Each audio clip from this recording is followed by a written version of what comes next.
All right, folks, good afternoon. My name is Dustin Siggins with Proven Media Solutions. And today I'm joined by Ryan and Juliana, and we're going to talk about the power of the C-suite in driving value, but also the risks, the crisis risks to company brands. So if you both introduce yourselves, we'll kick this off. Sure, I can kick things off. I'm Juliana Sheridan. I'm a VP and leader of our crisis communications services with Matter, which is a mid-sized PR and marketing agency based in Boston. Hey there, I'm Ryan Cohn, Executive Vice President and partner at Sachs Media, and we are a public affairs and strategic communications firm for high-stake challenges. I'm based in Florida, but we work with clients all across the United States. Now you say high stakes, Ryan. One thing we're going to talk about today is partners at firms of all types, CEOs, my firm, only six of us, but I'm the face of the company as the founder. We see this with major firms, nonprofits, government agencies. They're increasingly active for their own brands, and that brand is then tied to the organization they lead. And so, there's a lot of value there in increasing sales, donations, or other outcomes. Can both of you speak a little bit to what you've seen, say, in the last decade in that as that has transitioned into the digital world? Juliana, go ahead. Sure. So, with my work with our clients, while we work with organizations of all sizes, has certainly done quite a bit with startups and high growth companies. And so, I think with that industry, particularly whether, no matter the sector really, but just startups and high growth companies, typically the founders are also the CEO or hold a C suite position. So, there's a lot of emotion when it comes to the brand and the growth of the brand and the visibility of the brand. So they're trying to gain that visibility quickly to attract more investors, customers, partners, whatever it may be. And as a result, that obviously puts the leader in the spotlight fairly quickly and quite regularly. While yes, those founders need to relinquish some of that power over time in terms of Sure. owning the brand and being that spokesperson, I think the biggest thing I like to underscore with our clients in that space, especially in recent years, is that they're still building their trust bank with their stakeholders. So the stakes are very high when it comes to brand perception and brand trust. So every action that founder, CEO, C-suite member does in the public eye, whether that's via social media or at an event or through media relations, it really can play quite a bit into their public perception and ultimately the success of their brand. So I think that's what I'm seeing, at least on the startup and high growth market area. But Ryan, would love to hear what you're handling with clients. I'm glad that you mentioned social media because I do feel like over the last 10 years or so, we've seen this significant evolution in the role of the executive leader as the face of the brand. Used to Yep. be much more that, okay, they may be a spokesperson, one of several, but that really the brand name, the identity of the organization as a whole was really on the leading edge, and the leaders themselves were secondary to that. But with the emergence first of social media and really, I mean, I call it the TikTokification Yep. of our world today. It's so much more about the person, the leader as the face of the brand. And I mean, to the extent of, I mean, we see it on especially LinkedIn today. I mean, the brand visibility and reach that we see of posts from a company is far less than that of people, of individual users, Mhm. because I mean, look at it, so much of it's trust. We trust the person, the actual Right. identity over some especially faceless brand name. Well, and along those lines, I mean, what's interesting to me is how some of these big storied brands, they have a new C-suite or, especially a new CEO, relatively frequently, every few years. And that new leader then has to really integrate themselves into the organizational trust and then become that face. And we talked yesterday in our prep call about how it's really hard to do that with some brands. If you're not Howard Schultz, good luck. Mhm. Whenever you have a charismatic leader who has left, it's really hard to follow behind that. And Well, so, go ahead, Ryan. Dustin, I mean, I think we really saw that at Disney, for instance, where Yeah, Bob Iger. Yeah. exactly Iger leaves, Chapek comes in, tries to Yep. put his Mhm. stamp on everything, goes sideways, and then Iger comes back Yep. because he was. I mean, it's like why did they bring in someone different? Well, because they needed that trust, that stability, and the Mhm. historical context and relationships that Iger brought. Yeah. I think too, there's a lot of repeat CEOs. So CEOs who were successful building one company, then moving to, getting attracted by another company to do this essentially the same thing, which I feel like has Yep. been a big trend in the last decade or so of relying on that trust and growth that they built somewhere else and hoping that it works with the new brand. Well, we've seen that with Brian Niccol at Starbucks. He was brought into Chipotle to essentially save it after a crisis. And the Starbucks crisis wasn't as big as the Chipotle one, but it's sort of one of those slow implosion crises that he's been asked to turn around. But how many times has Schultz been called back? Twice now, right? And pivoting from the big companies, Giuliano, something I heard a few years ago, and I've anecdotally heard that it's true, is most of these small, fast growth startups, by the time they hit 50, 100 million, the original founder is no longer leading the organization. They've usually been phased out by or the leadership, they self-phased out. How do those companies make that same transition to where there may have been a charismatic or passionate founder, and then the company hits a certain size and the board says, hey, we need someone better. Yeah. I mean, Mark Zuckerberg, of course, is everyone's, when I was starting my company 7 years ago, I was like, oh, Mark Zuckerberg's, it must be the norm for him. Or, even Steve Jobs, who was with at the founding, got let go and came back. And I was like, no, no, no, Dustin, Mark Zuckerberg is very rare. So Yeah. how do these companies make that transition? We've talked from Ryan's perspective, the enterprise scale, but when you're Mhm. pre-enterprise, how do they make that transition? Yeah, I think the most successful examples of that, I think, are where there is clear transition planning and succession planning in place and a communication strategy tied to that. So it can't, in best case, it's not happening overnight. It's something that's happening over several months or even maybe a couple of years, where the founder is still visible, maybe not as visible as they were, but certainly still contributing to the product stack, to the strategy of the company, whatever it may be. And it's coming Mhm. through those communications tactics, whether that's earnings calls or memos to employees, whatever it may be, making sure that they're still seen as contributing to the trajectory of the company. Because I think that's really where we see the biggest hiccups in that if it happens too quickly, then you're going to diminish that trust, not only with your employees, but your customers potentially, because they have an uncertainty of where the organization is headed and if this new leader is the right choice. So I definitely think having a really clear transition and succession plan tied to your communication strategy is what's going to ultimately be most successful. Now, so we've kind of set the stage here that we're going to talk about leadership brands and how they're going to help their organizations grow. So let's talk about, it's very common to say it's popular. Great. Popular doesn't always mean right. So can both of you speak a little bit, on how that popularity, if you will, of leadership personal brands has driving results for whether it's startups or, which is a little more obvious versus an enterprise scale company that's maybe been around for more than 15 or 20 years. How do you see the actual value being shown in the bottom line or other outcomes? I So think, for or, go ahead, no, Ryan.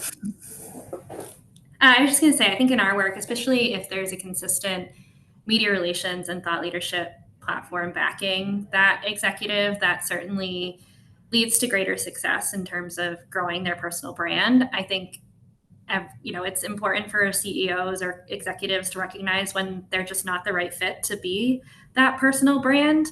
If they're not able to take bold perspectives, if they're not able to be quippy with the media, if they, aren't comfortable sharing all of their various insights up on a stage, then perhaps it is worth looking at tapping someone else.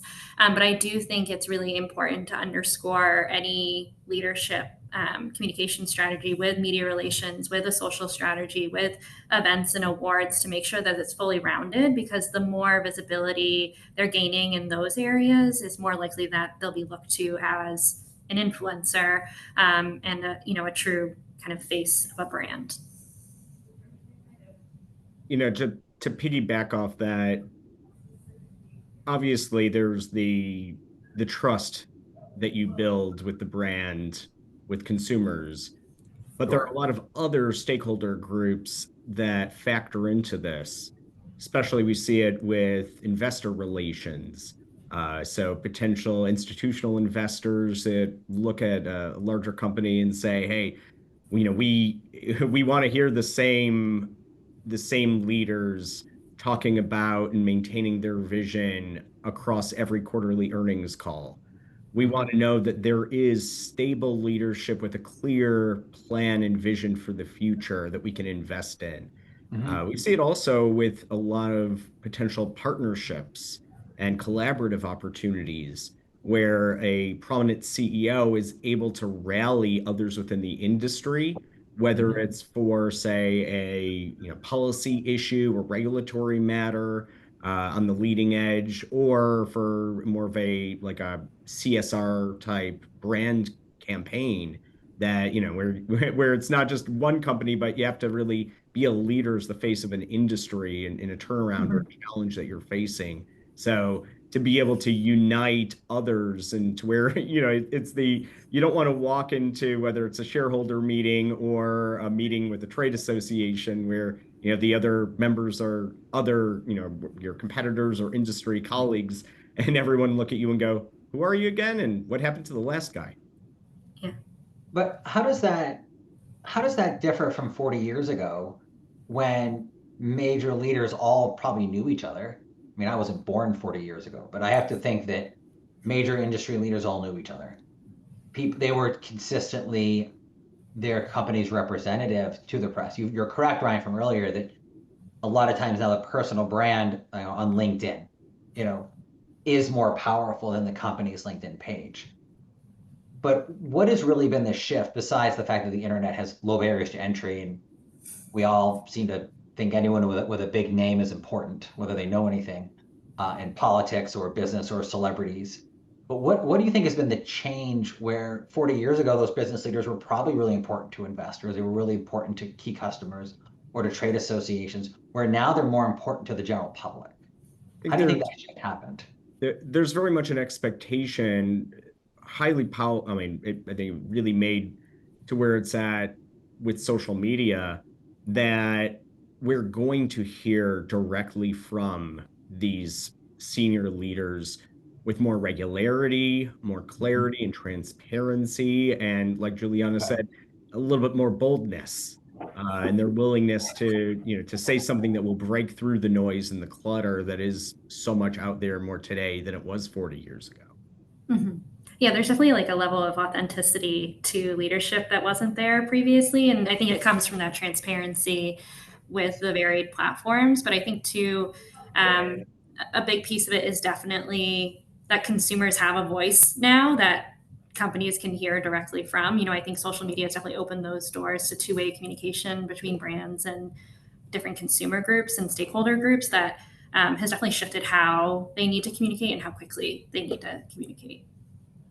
Which actually is a really good transition to the downsides of this, because you can have someone say the wrong thing at the right time, the wrong thing at the wrong time. And there's so many potential crises when your CEO or other C-suite are the face of the company in a time when there are low barriers to entry to trolls, investor reactions, and things like this. So let's actually take a pivot here to part two of our conversation, where what are some of the downsides you're seeing? And again, as extreme, let's say, as um, Sam Bankman-Fried being the face of his organization, and as soon as he was busted, the whole house of cards fell apart, all the way to something as innocuous as, again, not to beat the dead horse too much here, but someone besides Howard Schultz or Bob Iger leading their organization and that creating a trust deficit. So, Ryan, go ahead. Yeah, sure. So when we look at crisis, we, for the most part, say, you're either going to have a physical crisis or a fiscal crisis in so many cases. And where we run into this a lot is that fiscal side, where, You may have a leader who has become that face of the organization, and then suddenly, they do something horrible like embezzle, millions of dollars, Sure. and then, they suddenly are, very quickly shown the door. And Right. suddenly the board has to jump in and go, okay, well, we now need, we have invested in building up the brand and the voice of this Right. person. Now one of us has to chime in and try to lead the organization. We say Mhm. it's separating the bad guy from the good guy institution. And Mhm. so how do you navigate that terrain when you haven't actually raised up the voice of anyone except one leader? Well, it creates a lot of Sure. challenges. Yeah. I also think making sure that the overall brand narrative is widely known and not just tied to not only a single person, but even just people within the organization. Like I think about Patagonia doing a really fantastic job of their mission, their values, how they talk about their brand and the impact that it has is separate from its people. And I think that's really powerful. In terms of especially the era that we're in, is there is likely to be a lot of turnover on the leadership level, and I think it's really important for the brands to really put their own stake in the ground of who they are, what their values are, and then align their executive communications and plug into that, to make sure that everything is, everyone's saying the same thing, maybe in different ways, but and in, with their own personal touches. But I think that's definitely where I would like to see more brands headed, is really focusing on their own narratives and how leaders can enforce it. I want to just add to that. So a little story. We had a client a couple of years ago where we were first brought in to elevate the brand and the voice of, and Dustin, I mentioned this one to you before, Right. to elevate the voice of a CEO that was already a fairly prominent name, especially, I mean, top voice on LinkedIn in their industry, over a third of a million followers. We built up a successful podcast, got their brand name out there. There were a lot more presentations. I mean, really, they were the single face of an organization that has over 40,000 employees across several states. And then basically overnight, this CEO leaves, takes a job elsewhere, and it was, wasn't expected. And the rest of the organization was suddenly going, uh-oh, we now have to either bring in someone from the outside or elevate someone into the CEO spot. But how do we then prevent this from happening again, where we put all of our eggs in one basket and then the basket walks away? And Right. so, to Juliana's point, we built out that corporate narrative, figured out where do we plant their flag to where they're going to be able to stand and on their own, saying something that is unique, not overly noisy or cluttered with others. But then we identified the ideal positioning of several of their senior leaders. What could each of them say in their own lanes that was really true to who they are and their history and what they cared about, their interests, but where they all then tied together into that corporate brand narrative? Now, how often, a lot of our clients are in public affairs, and it's so easy for one statement to be taken out of context, or for anyone to zero in on a part of what somebody said and miss the rest of it. How do you, how much of a, how often do you see that creating a crisis for a brand versus that happens, it's a flash in the pan? Last week I talked to Drew Kerr and Aaron Walker about taking the temperature. Whereas, a one is you can sleep at night, a 10 is an atom bomb. So many brands are so reactive now because they don't want any criticism. And sometimes that makes the news cycle last even longer if you respond to it. So Yeah. how often do you see brand, in your opinion, both broadly, if you want to bring client examples, great, probably keep them anonymous, where they overreact to critics, whether they're in the press, among investors, or digital trolls? Yeah, I think on our side, we always look at volume and velocity when it comes to either coverage or social conversations when it comes to a negative piece. We're definitely in the mindset of we don't want to add fuel to any fires. And so typically we're, obviously if something is gaining steam quickly, then it is something that probably needs to be addressed outwardly. However, Sure. if it's something that's maybe a lower tick, or if maybe the publication isn't very influential, or the people posting on X aren't influential, then maybe we take a beat and decide, what is our strategy should this happen? So taking that time to think proactively in order to react quickly versus jumping on and, either criticizing a journalist or trying to correct a story, because ultimately that's just going to look poorly on the brand and the executive. Right. And I think that's the key here is the media relations, and honestly the social media relations these days are so critical and sometimes fragile that it's important to really take that step back. And I think all of us as outside counsel for our clients is really being that objective point of view and that counsel for them to provide that zoomed out vision of how we recommend that they move forward. I'll add to that. Dustin, you mentioned public affairs. In addition to what Juliana said about the velocity and really getting that temperature check of social media and the overall Mhm. consumer perspective, it's also really important, especially when we're dealing with like legislative, regulatory, public affairs types Mhm. of issues, of knowing at the end of the day, who are we trying to influence? Who are we Right. trying to, work with? I mean, if we're working in, let's say it's, Alabama, and Right. we're focused Yep. primarily, well, at the end of the day, Republicans in the state house are who's going to matter to us for a campaign.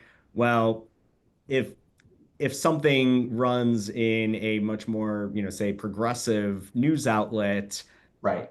the audience that we care about at the end of the day is probably not going to read it or listen to it or pay You- attention to it. And so it's all about really keeping that big focus on who are our primary or key stakeholders at the end of the day, who are we trying to move, and what are those goals? And again, I'm not a crisis, expert like the two of you, but I find it interesting to notice, especially in 2020. I founded my company in 2018. I was a couple years getting out of political journalism. And I used to watch conservatives try to boycott companies. And other than Target in 2016, they didn't seem to have a huge effect for the most part, despite the noise. And then in 2020, liberals really made a huge impact on DEI issues, ESG, and related matters. And now it seems to be kind of flipping it the other way, with the exception of Target and Costco, probably, respectively, on either side of the DEI issue. So when you are looking, in Ryan, you mentioned financial, fiscal. Juliana, you mentioned so the founder being the passionate, leader of an organization. What gets in the news a lot, what drives social, is the sexy hot stuff, right? It's the DEI. It's Meta trying to block the book release that made that even louder. And then you have examples of Boeing, largely from what I could tell, being quiet when Nikki Haley left the board and criticized them for some of their actions. And they didn't care what conservative bloggers thought when who were praising Nikki Haley. Um, do you find it's the stuff that gets the headlines, the big sexy headlines, that is the most common type of crisis, or do you find it's more that drumbeat, everyday type of business mistake or decision making that is really more of a crisis for core stakeholders? Sorry, that was a really long intro to that question. I mean, I think at the end of the day, the media landscape is relying on clicks. So they're going to go with the bigger story that they know is going to drive readership, whether or not it's fully accurate or tells the full story in that headline. I think more like those definitely hit headlines, but more often than not, companies are facing very small issues that can bubble up into the media, but ultimately they do need to know how to communicate either on a smaller scale externally or particularly with their internal audiences. Mhm. Um, but I think everything is so charged right now, emotionally and business wise, that companies really need to have a clear understanding internally of the things that they are going to plan to flag on, and making sure that it aligns with, as Ryan said, what people are expecting of them. Their actions really need to line up with what they're saying, because any small step can really lead to a headline in the New York Times that could drop your stock price, whatever it may be. So I think really making sure they're doing the work internally to align on those things, so that they make sure that they have a communications plan in place for should anything change in terms of the public perception. I mean, Juliana's really right that mainstream news outlets especially are chasing clicks still. Right. There's a little bit of a shift more towards some subscription type focus, but at the end of the day, if you can't, if the crisis or the mistake that a leader makes, if it takes more than about 5 or 6 seconds to explain what they did wrong, it's not going to get attention in mainstream. Now, it might though in more industry news outlets, in investor relations, investor news, and other channels where they may go deeper into it and understand with some more nuance, and that could be as significant or more impactful than more of the larger mainstream outlets. So you still have to keep very close, your finger closely on the pulse of what's going on, and it takes a little bit more than to evaluate what that potential impact and influence looks like and how do you handle it. Yeah, I think too, we need to think beyond traditional media. There's channels like Reddit, there are Substacks, those are becoming more and more influential outside of traditional media. So I think making sure that brands have a pulse on every channel, not just the ones they think they're going to appear in, is really key right now. We're seeing quite a bit of clients asking about how do we leverage Substack? How do we make sure we're in Substack? How do we get control over the narrative happening on Reddit? So it's definitely something that's starting to be top of mind, but I do think those are channels that are not on everyone's radar, and they really should be. We've described it in the context of Oprah, that Oprah every day used to reach 25 million people in their living rooms every afternoon. And more recently, she'll reach 250,000 on the O network. But the influence that she has is so significant with that 250,000 that they're a lot more likely to actually take action based on what she says. And we say the same thing, whether it's Substack, like you mentioned, or podcasts. There's a deeper level of engagement that we haven't really had up until very recently for so many different industries and issues. Well, and Tracy Schmidt talks about micro influencers. That people, I think audiences of under 10,000, as described in the New York Times a few years ago, but they're so engaged that they make a massive impact. My last full-time job was as the director of communications for a trade association, and what was fascinating for me, it was my first strategic role. Prior to that, I freelanced and I had a half-time role as a journalist, half-time role as a PR person. What I found fascinating was, yes, it was phenomenal to get the New York Times to link to our video press release. I don't know how many clicks it drove because I was a one-person show, and our opponents had about 300 times our budget, and I'm not kidding. And so I was just scrambling all the time. But what I noticed is we went from having relationships with one of the traditional 4 trade outlets to 4. And I built relationships with the fish people and the reptile bloggers. And I don't mean Teenage Mutant Ninja Turtles. I mean, it was a trade association for the pet industry. And so building those relationships actually were really impactful. Even though they were small bloggers, they had such a big impact on the Hawaii bill that was going to impact the fishing industry. And that really allowed us to get op-eds placed because we developed those relationships. And now, of course, almost a decade later, it's exponentially impactful because of social media and TikTok, et cetera. No, we work with a trade association in the security space, and that's where they want us to place them, is the police magazines, with the radio airwaves publications, because that's where they're going to have an impact. And we've seen it time and again. It drives sales meetings, it drives conversations, it drives investors. That's going to be more impactful than a Wall Street Journal hit most of the time.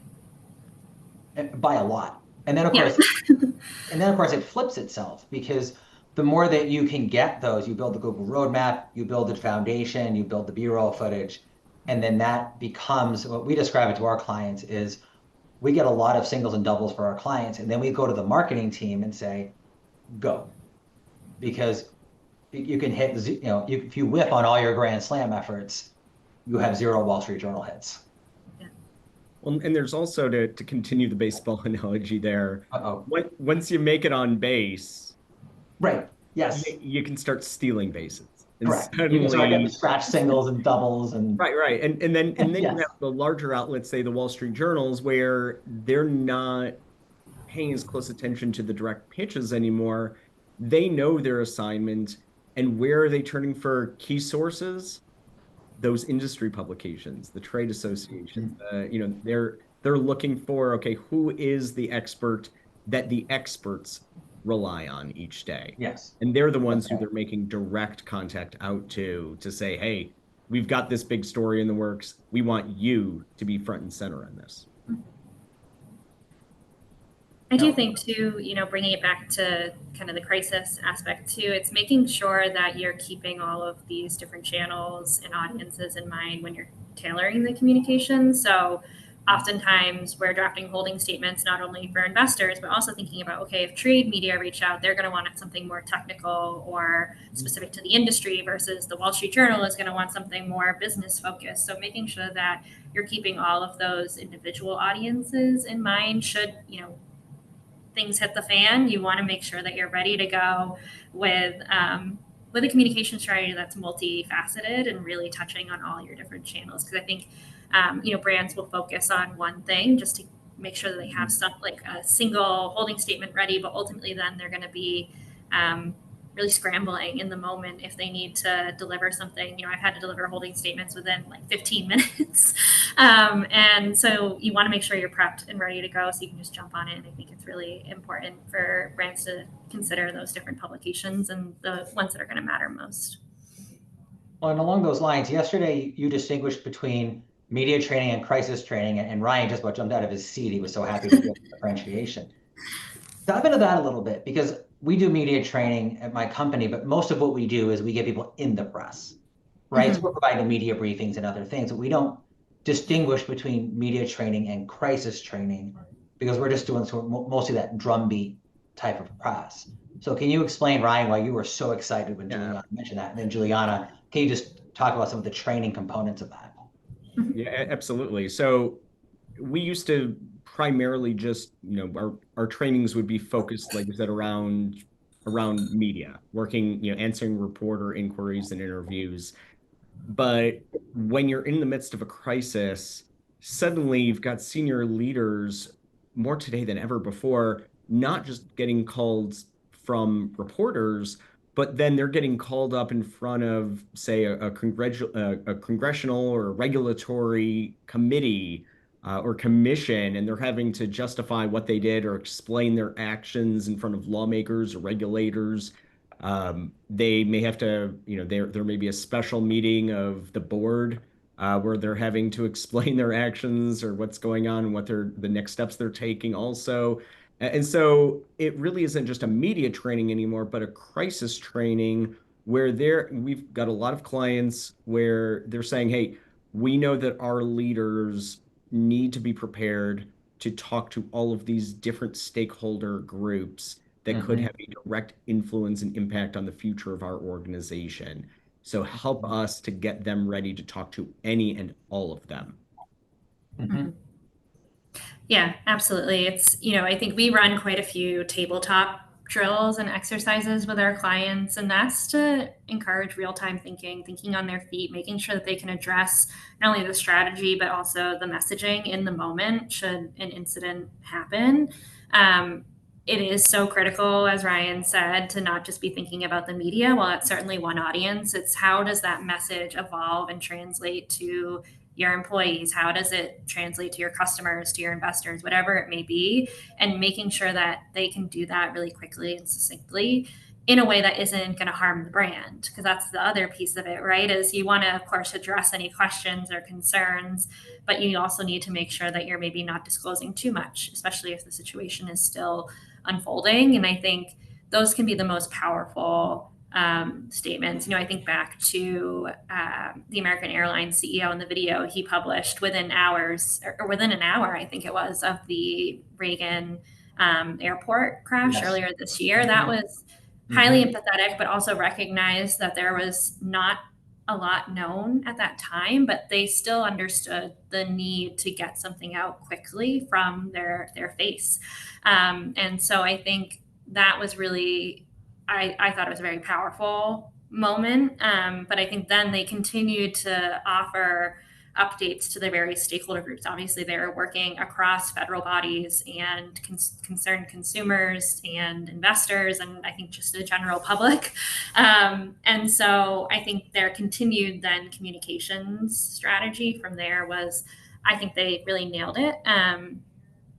So I think it's very clear that he was crisis trained. I think you saw that too. McDonald's had two potential crises the same week last year. Basically, a case study in the E. coli outbreak, but also the Trump campaign event. And the way they came out, I mean, I wondered what was going to happen. Are they gonna throw Trump under the bus? Are they going to praise him? How are they going to get? And they got through it.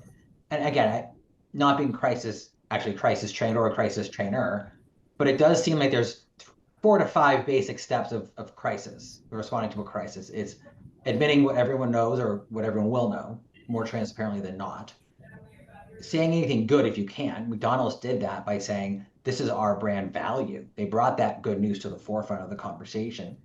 What we will do immediately, acting on that. Here's what we're going to do in the future and acting on that as well. And then step 6 is communicating it over and over again. So I think we saw that with McDonald's. We saw the opposite with, I think it was Anheuser-Busch's CEO in response to the Bud Light controversy.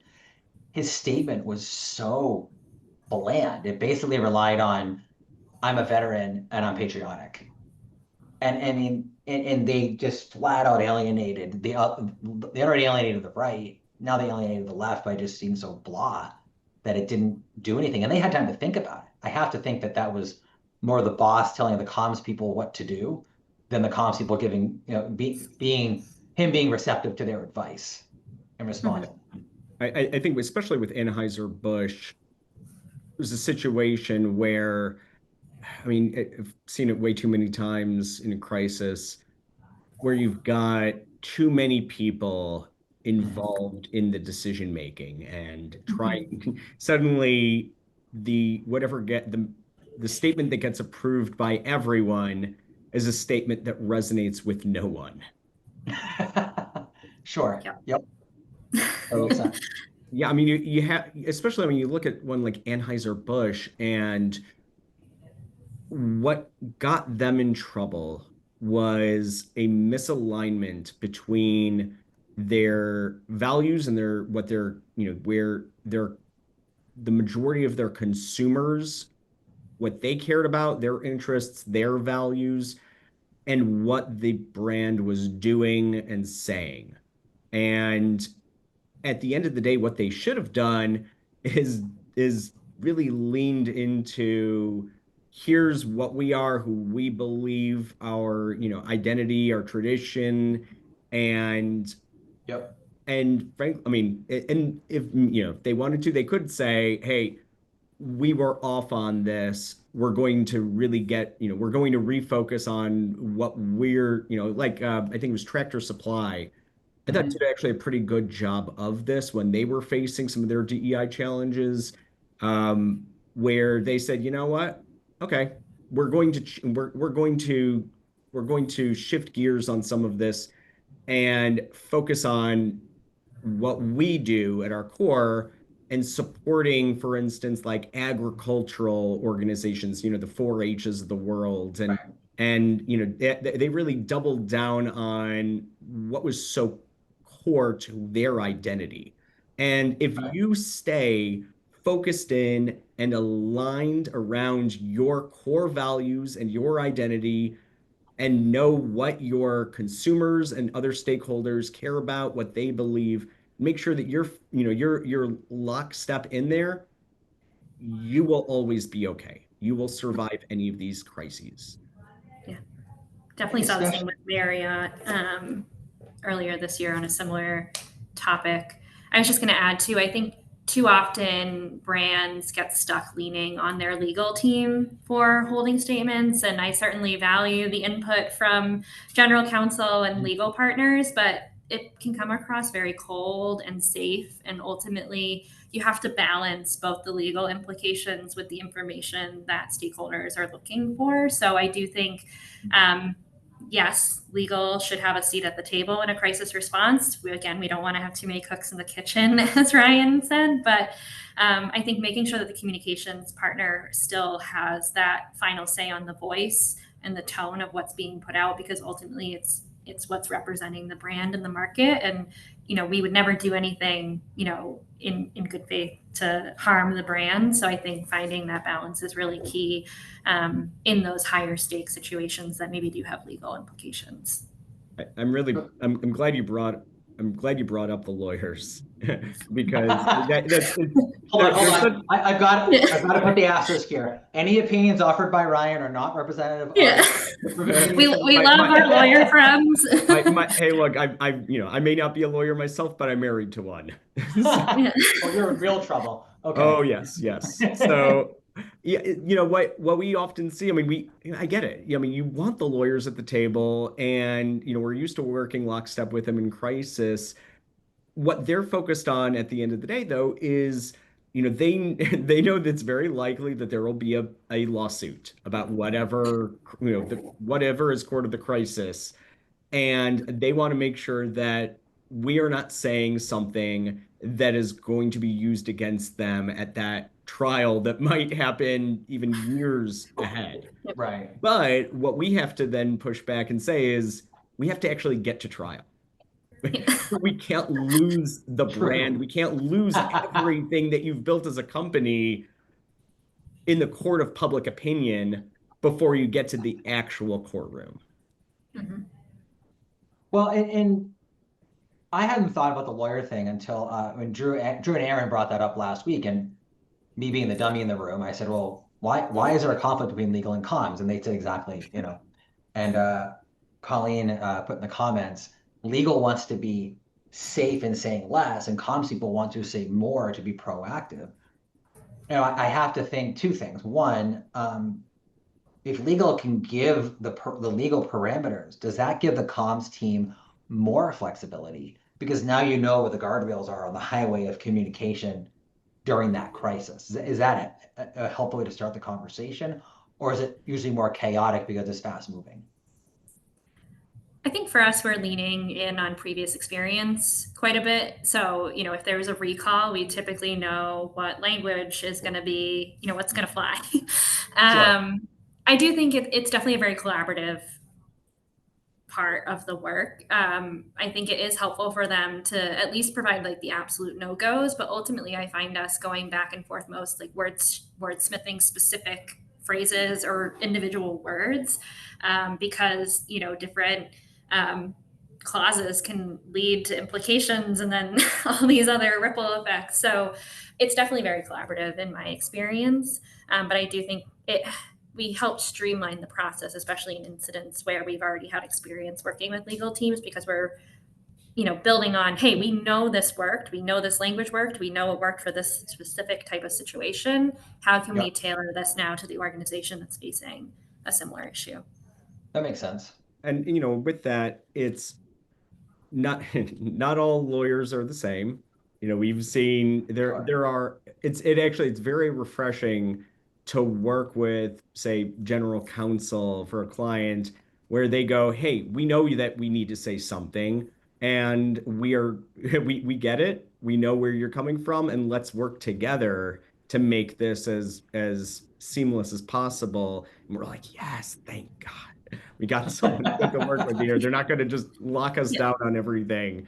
But it also helps when, we don't want to just rely on them, but when we can come to the table and they start seeing that, hey, we're not, we're not the PR person who's straight out of school who has never seen anything like this before, but we know, if we're talking financial, for instance, investor relations, we know what a forward-looking statement is and what to stay away from in the verbiage that we're going to use. And suddenly they're like, oh, cool, I can focus, like Juliana said, Right. on some of the individual verbiage, and I'm not going to have to worry as much about having to rewrite everything for compliance or regulatory purposes, especially. Well, and one of the things, Juliana, you brought up yesterday, and I think we should maybe spend 10 minutes or so on this to just wrap us up here, is communications having an equal seat at the table as legal and finance. And this is a topic that, of course, LinkedIn comms world loves to talk about. And I've written about this a little bit, talked about a little bit that we have to learn to speak C-suite. We have to learn to translate, brand awareness or open rates into the bottom line or into Mhm. big picture vision and growth. When it comes to crisis, one of the things Dave Trosnak described to me was that you wouldn't walk into court without your legal team, your legal counsel. You shouldn't walk into a crisis without your comms counsel Yeah. also by your side. So how do you both, with your clients, help them see that comms should be at the seat of the table when anticipating crises, when trying to create growth strategies that could have a downside, that could have a crisis potential as well? Yeah, I think on our side, we've, especially over the last several years, tried to do more and more work around understanding what is the business impact, especially on PR, that, something is top of the funnel, it's brand awareness. It's hard to measure. Right. So I think, I think definitely more companies are definitely seeing more and more the value that communicators are bringing to business strategy and ultimately the bottom line. However, there are still too many brands that don't bring communications to the table until they're in that oh shit moment. And I think it's Beep. unfortunate. Yeah, it's unfortunate. um, it's, I think we're here to think about every audience, not just the specific business operation that we're tasked with. I think that's really the value that communicators bring, is that we understand the organization inside and out. Maybe not every single technical term, but we're here to provide that holistic view of the company and how communications can influence and impact in, situations good and bad. So I think for us, it's having a seat at the table is so valuable because we're able to provide that objective point of view, and really make sure that the right messages are going to the right people at the right time. And Ryan, to pivot from what she just said, if you can get a little deeper on how the community when you're saying, we're getting the focus of this conversation is when you have say a charismatic or maybe a not so charismatic leader during a time of crisis, they make a mistake. How can we ensure that communications shows that value? How can we prove it in a concrete way when it's, hey, you're more of a nerd, you're talking to the public, or you're very charismatic, but you're talking to those core audiences that need a more technical understanding of what's going on? How can comms really dive into that value? Yeah, so let me take a step back for a second, because there's been, especially in larger, in more of the enterprise world, we've seen this interesting evolution in some of the higher level org structure, where it used to be that there was a great, that what we were talking about here is really like Marcom's type focus. Mm-hmm. And there's been this interesting shift, especially among like a lot of Fortune 500, 100 companies, where there's a consolidation of external affairs with, your legal Mm-hmm. functions, your some more of the corporate communications, government relations, those senior roles under more of that external affairs seat at the Mm-hmm. table. Sure. And what that ends up doing is, I think it helps us to be able to say, hey, we're not just looking at this from a Marcom's more consumer facing Mm-hmm. perspective, but Mm-hmm. we're able to then say, hey, we're looking at this united around the legal risk, the investor aspect, the government relations, Mm-hmm. more of that key messaging, internal executive leadership type functions, instead of just how is this going to impact our bottom line, which for a lot of companies they're going to be a lot more focused on, say, other revenue channels or investor channels or whatever that might be. And Mhm. we can be we can bring the insights of here's how it is going to affect all of these. And this, what is the ROI of doing this? Well, let's talk about the ROI of not saying the right thing or saying the wrong thing here. Right. Oh, that makes a lot of sense. I mean, again, it's interesting to watch, the head of Kellogg's shouldn't have said cereal for dinner. But we're all human, right? We're all going to make mistakes. Mark Zuckerberg's first time testifying to Congress, I don't remember the outlet. I think it was The Hill. Someone said, "Remember, Mark, this isn't about you. This is all about the members getting their 5 minutes on camera." And you see it with, whether it's witnesses, whether it's somebody being nominated for the Supreme Court, they often give a non-answer. And then they get ripped apart for giving a non-answer. But if they gave an answer, then they would get ripped apart for giving an answer. And I'm sure it's the same in whether it's a small, fast-growing company trying to present, or they're trying to build that brand on social that can impact investors, or at the enterprise scale where you have to be a human, but you also sometimes legally or from a strategic perspective, better to take the hit for not saying enough than saying too much. So how do you all balance the having those, say, like those excuse me, not stakeholders, the many spokespeople? You talked, Ryan, about having 7 people, not one, for that one client, where maybe it is the CIO or CTO speaking to the technical audiences, while the CEO is separate. And even if they want him, you say no, you're going to the CIO. How do you manage expectations from those external audiences? We just had this actually with a reporter with a client of ours yesterday, where Oh, so it's fresh. yeah, they were inquiring, they had we getting read on, okay, where are you coming from with this story? And it wasn't so much a crisis, but just a big strategic move that this client had made. And when I'm talking to them, I'm going, okay, well, I want to help you here. I want to help you to connect. I want to make sure that I'm connecting you with the right senior Mhm. leader to talk to here about this. So give me some more insights. Feed me, let's figure out, that way I know, okay, how technical do we need to go on some of this Sure. versus, and what they ended up telling me, frankly, I mean, I looked at it and said, all right, there's actually a significant potential risk here, more of a regulatory risk, if Mhm. whoever I connect them with says the wrong thing. Yep. So let me instead go with this one executive who I've heard basically say the same thing that they're looking for over and over again on earnings calls. And it may be I don't want to say a non-answer, but it won't be necessarily as detailed and sophisticated and technical. But I know because I've heard them say this many times, they can go back to that and it's going to negate, it will definitely minimize the potential risks that might come from saying the wrong thing. Yeah, I think it's definitely on us as communications professionals to know not only what they're walking into on the media side, but definitely the strengths and weaknesses of our spokespeople. So there's certainly opportunities where we just know a spokesperson is not going to do well on a phone call. So let's push for a written interview.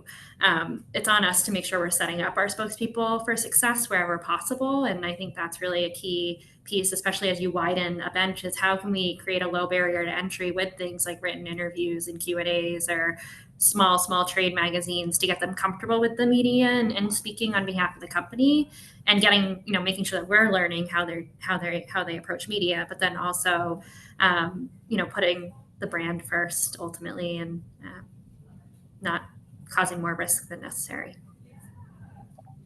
So we're coming up on the end here. What is the biggest benefit, but also the biggest risk that you've seen with your clients in terms of growing or improving a brand's value, but also potentially damaging it? I'll let you all think. I'll give my answer, which is I think that the greatest benefit is if you have somebody who's charismatic, who knows what they don't know. So if they have a good operations team behind them, they brought the right team so they can be out and be the face. It does build that trust. I think the biggest downside is if you have somebody who maybe gets sucked into it, either through ego or they like the attention, It can be easy to overstep in a time when anything can go viral. And then that same charismatic or maybe the egotistical person can then try to respond too quickly. And because anything can become a crisis. The question is, do you make it a real crisis by being so responsive to it that it becomes more news cycles, more virility, etc.? Yeah, I think definitely the biggest benefit is the humanization of a brand. I think more than ever, as consumers, we're looking to have a connection with the products and services that we're buying into. But I think that definitely, I think we've talked about it quite a bit. With that humanization comes the risk of saying something wrong, saying something the wrong way, sharing too much. And I think it's just something that a brand needs to be prepared for, is all those what ifs.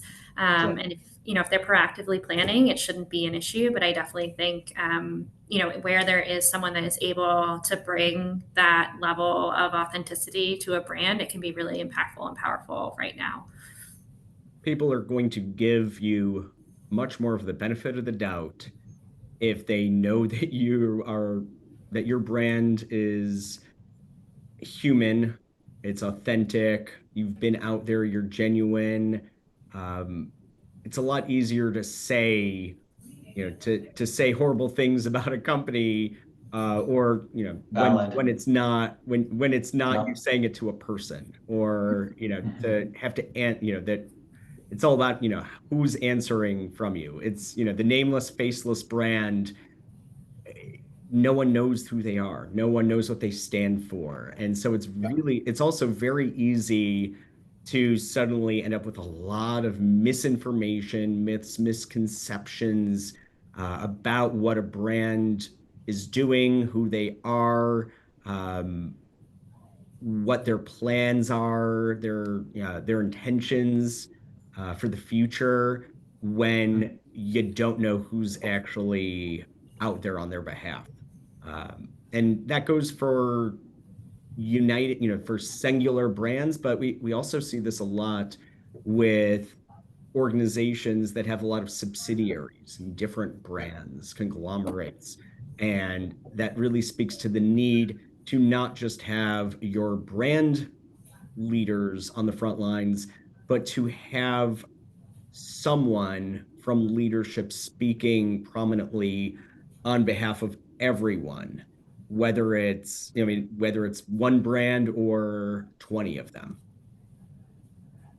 We see that too in the nonprofit space. The ACLU has state chapters, but you have that, one big voice, the head of the ACLU, President of the United States, or a presidential candidate speaks for the campaign, but they also had different demographics and state leaders, but everyone is under that one campaign voice. Mm-hmm. And to that, I'll just add, you have to have one person ready in any of these situations to speak on the organization's behalf, but you also have to train anyone and everyone who might end up on the front lines, whether it's one of 1,000 employees, or more of, Dustin, what you're pointing out there, your state level affiliates, whether they're in government relations or an association focused more on collaborations, partnerships, whatever the different roles might be. You have to have the talking points for them. You have to make sure that they've got some level of training and guidance on how to tackle these different situations. Having the myth fact sheet, or an FAQ ready to go, so that inevitably when anyone asks them, that they're ready and prepared to speak lockstep with your leadership on behalf of the brand. We actually had that happen in a campaign last year that, campaign. I don't mean political campaign, but it was a political issue. And when we had those state level, we made sure we had the right person. It might be 5 people in the state, but this person is a legal expert. This person is more the political advocacy expert. And we really would talk to the national people. They would direct us to the state people. And then we'd hash it all out by email who the best spokesperson was to avoid to create that strength, but also to avoid any legal risks, for example. So that makes a lot of sense. Folks, this was a lot of fun. As usual, I'm the dummy in the room, so thanks for teaching me a few things. And good luck. We're almost 60% done with the week. So thanks again for joining us. Really appreciate it. Thanks, Dustin.